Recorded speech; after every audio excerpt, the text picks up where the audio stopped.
Good night. Tip everyone you know. Have a good one. Oh yeah, guys, give it up for Christian and his dad, dude. One of the ladies, man. All right, guys, we got 2 more comics left. How pumped are we? Hell yeah! I love this next guy. Very funny guy. He's got an awesome podcast called the Sick Ghouls Podcast. Please give it up right now for Luke and Kay.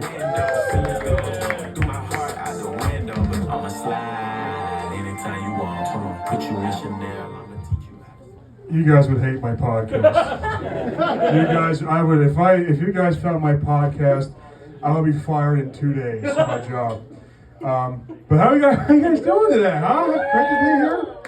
Great to be here. How was everyone's year going? Good, okay. Lost my grandfather in April. It's okay. So fine. Don't worry about it.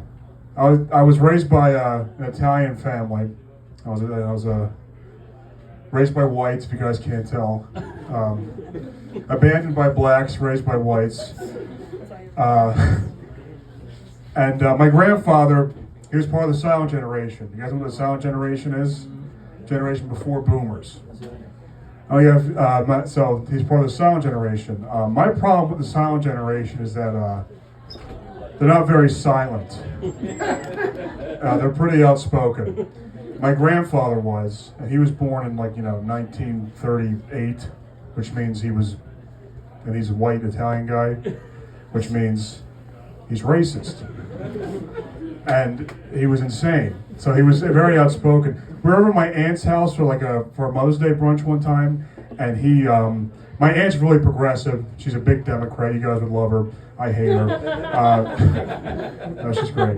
But we're sitting there, and my aunt's really progressive. So my grandfather's trying to watch himself, but he's still trying. He still wants to tell us a story. And he wanted to tell us about the time he saw a commercial for disabled kids at St. Jude's Hospital on television. So we're sitting there eating, and he goes, "Hey, I saw a commercial for those kids on TV." We didn't know what the hell he was talking about. So we're like, "What kids?" And he goes, "Jesus Christ. You can't say retarded. You can't say retarded, Mongoloids?"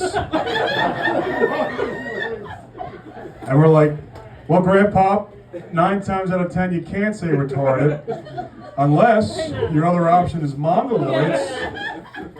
Then we take retarded in stride, actually. We want you to say retarded." He was so old he made the word retarded woke. That's how old he was. That's how old he was. I don't know, trying to, he was always big on me about trying to get in shape, because, I'm anorexic. And don't laugh at my struggle, guys. That's mean. Don't body shame me. I know, my rail thin stomach. I know. I'm 6'6". I'm 125 pounds. 330, 328 in that range. That's how much I weigh. Big guy. I shop in the big and tall. No one here is fat. No one here shops at big and tall. Have you guys seen the big and tall stores? Here's what you notice. You guys notice what I notice about big and tall? Not a lot of tall at the big and tall. Not a lot of tall. A lot of big, not a lot of tall. And I like buying sports clothes. And if you guys don't know this, when designing t-shirts, the t-shirt companies, make the good designs for the proportional bodies. So all the good designs go from small to double XL. I'm not a double XL. I'm a double XL. So when you look at so I'm sitting there at what's a good store? I guess Macy's, nice department store. You see the big and tall, and you're looking at oh, the Eagles shirts. Oh, these are nice designs. Kelly Green. Then you get to the baby elephant sizes like I wear, and all the designs they just go away. You see all the 3X, 4XL designs are like heather gray, which is like a shit color of gray, like the worst color of gray, and they have the worst designs. Like the one that the 3XL, 4XL shirts had, they had a shirt that said "Property of the Philadelphia Eagles." You're a slave to a sports team. That's what you're proclaiming. You're willing to go into slavery for a sports franchise. But to me, that makes sense for that to be in the 4X, 5XL t-shirts because only a big fat mongoloid would wear those shirts. Is that okay? I wanted to say retarded, but I'm going to do the mongoloid joke, let you guys in. I'm Ray, I'm an asshole, look at me. Trying to introduce myself. I got a lot of my tendencies from my family. My family's very awful people. Grandmother, great woman to me. You guys wouldn't like her. She loved Rush Limbaugh. You guys big Rush Limbaugh fans in here? I don't think so. You guys are not fans of AM radio conservative Rush Limbaugh. She loved Rush Limbaugh. She was born in 1944, and I get annoyed with her nowadays because every time I open my Instagram messages, my grandmother sends me 4+. Like, she'll send me 20 a day. Like, it's all like Ben Shapiro bullshit, pro-Israel bullshit. I don't care about that stuff. I don't want to see it. But I get 20. I get so annoyed. But I was being like retrospective. I was like, it's kind of impressive that she can work Instagram. That's pretty impressive. She was born 1944. She was born before the microwave. Every iteration of microwave ever made is younger than my grandmother. And now she's sending me Instagram messages. That's like getting a monkey to speak English. But my problem is when the monkey speaks English and he won't shut the fuck up about Israel, that's my problem. That's my problem. Okay, that was okay. That was okay. I'm a millennial. No, I'm not. No, I already messed it up. I'm Gen Z. Anybody here Gen Z? Yeah. There we go. Some people. But you guys millennials? Woo! Okay. What is it? I know. I feel like I'm silent generation. I'm so fat and old. I feel old. I'm 26. I feel 83 right now. But I don't know if you guys watch the same show. You guys are Nickelodeon kids, right? Woo! There you go. Okay, cool. All right. You guys remember the Kids' Choice Awards? I have a good memory of that. When I was watching over at my grandmother's house, and I was sitting there on the plastic wrap furniture, watching people reach the peak of their careers in film and TV, winning an orange blimp. That's the peak.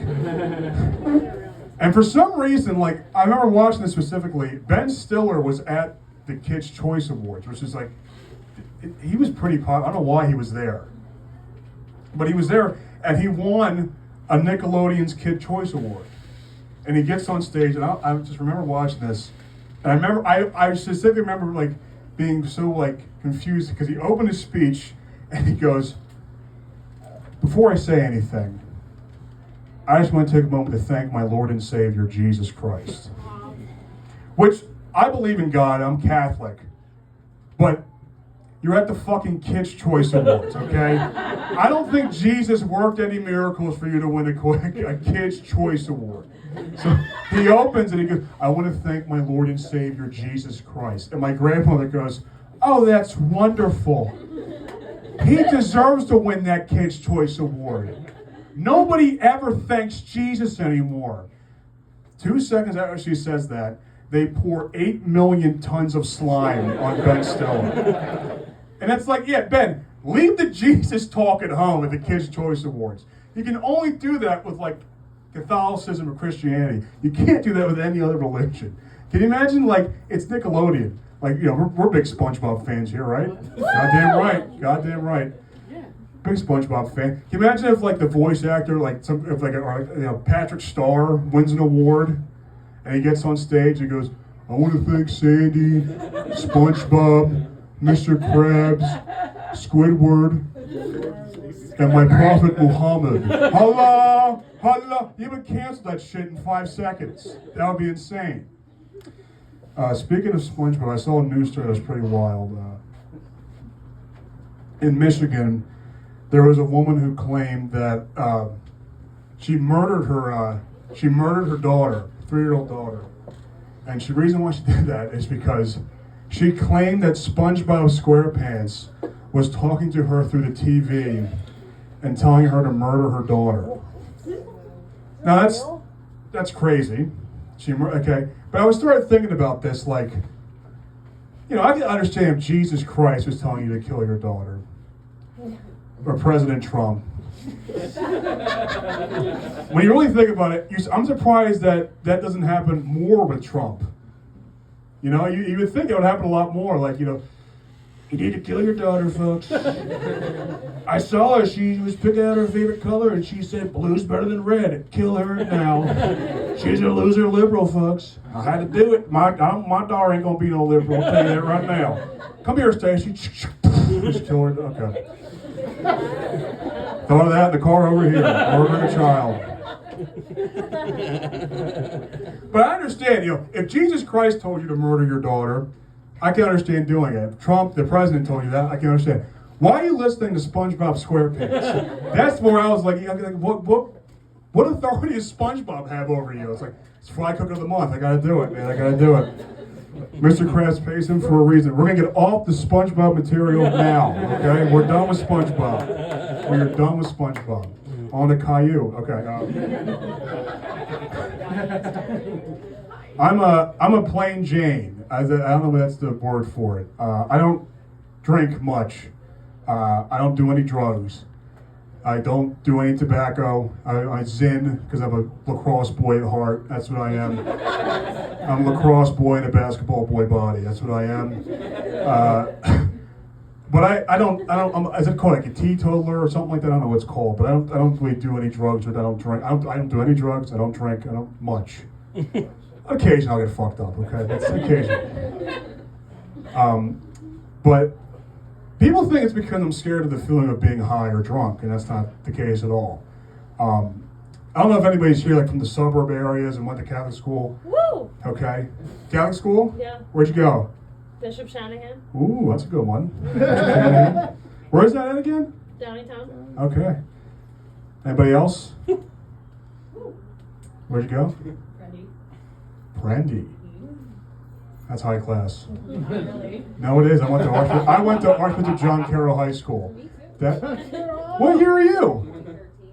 I'm 2017. Look at that. Who was your principal at the time? Dental Spec? That fat fuck piece of shit. What a fucking loser that guy.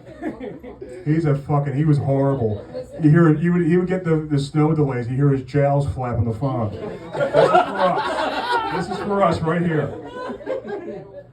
And if you guys don't know, a lot of white people went to Archbishop John Carroll High School. It's me and her. We're the whitest people here tonight, all right? We are white. We're proud boys tonight, okay? But again, I'm at the Senior Week House in Ocean City, New Jersey, for Archbishop John Carroll High School. My buddy Harry pulls out a bag of cocaine. I think I'm 17, and I go, I'm out of here. Take care, guys. I'm leaving. And my friends stop me and go, Luke, what are you being, a fucking pussy? Like, you're not going to drink, you're not doing any cocaine? What are you, fucking scared? It's like, no. We are at the Archbishop John Carroll High School Senior Week House in Ocean City, New Jersey. You pulled out cocaine. I'm the only black person here. So when the Ocean City police kick down the door and see teenagers surrounded by cocaine, who are they going to think supplying the cocaine? They think Molly McDevitt on the women's tennis team? Is she going to be the fucking El Chapo kingpin? Or the only black guy there? They're going to fucking kill me. That's why I'm not doing any cocaine. I'm saving my life. Am I good on time? Keep going. Okay. If I, you know, I might just, if I have to resort, I'll just do Trump impression for the last 5 minutes. That's what you gotta do. I moved back with my mommy at 26. Biggest mistake. If you guys are struggling with rent and you think maybe I should move back with my parents, you should either keep paying rent to avoid that or kill yourself, because this is the most depressed I've been living with my mom. It's horrible. It's horrible because I'm a 26-year-old man and my mother made a chore chart. And when you see like on a chalkboard at 26 looky dishes, you want to committed Chris Benoit and kill them. You just want to kill your family. You understand at that point. That's the fucking crippler, man. He's the man. Listen. Chris Benoit, no, but Chris Benoit ruled. He was pretty good, man. I saw him beat Triple H at Mania. Come on. Again, I'm very white. I'm very white. But my mom, like, she's very supportive of me doing comedy. That's the only positive thing she's done in my life is be supportive of me doing comedy. I would take, no beatings in my life, but, she supports comedy. That's great. Even though she's not here tonight, so. But she gave me a joke.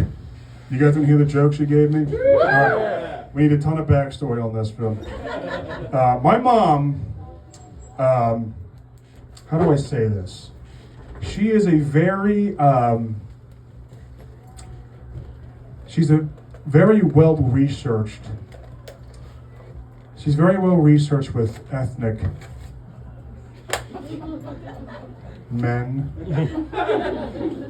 Tons of independent, I like to call it independent archaeological research. No, she's very anthropologic research. I don't know how to say. She's a whore, is what I'm saying. She was a whore, yes. But she was on the streets, folks. I used to say she could swim the Rio Grande without leaving her bedroom. That's all. That one never does good. I like saying that. But she's like, she would date little guys like just crossing the border from Mexico who were in like the cartel, and like she'd get beat by them, which was the first time it was like very. I know this is a lot of like trauma I'm bringing up to you guys. Don't worry, we're all good now. Okay, we're good now. But she would get and she would get beat. But this happened like 7 times. So after like the 3rd time, you're like, Mom, date white guys or Jews. Come on, they won't beat you like these guys. Come on. Okay. But it was like every time she would date, and you see a guy named like Chewy with tattoos on his head, you'd be like, I'm scared, terrified. How is this going to end? It'll end the same way. But now she's been really good. She's been pretty celibate, I hope. She's been really good, and she has a cat. She loves her cat. My cat Juzo, he's an orange cat. He's a piece of shit. He scratches me all the time. He's an asshole, but she loves him. It's fine. But like, she is like insane. Like she's like, TLC could do a documentary of how obsessive she is with this cat. She has pictures of this cat on like t-shirts and like pants. She's throwing a birthday party for it. I think what's today's date? The 16th. There's a birthday party for it Saturday. You guys want to come to my house for my cat's birthday party. 421 West 4th Street, Juzo's birthday party. But she's throwing a party for her cat. And it's like, Mom, it's great that after 20 years of dating these abusive men, you learn how to stay home and play with pussy. That's phenomenal. Thank you for playing with your pussy. All right, I appreciate you folks. Thank you so much. Take care.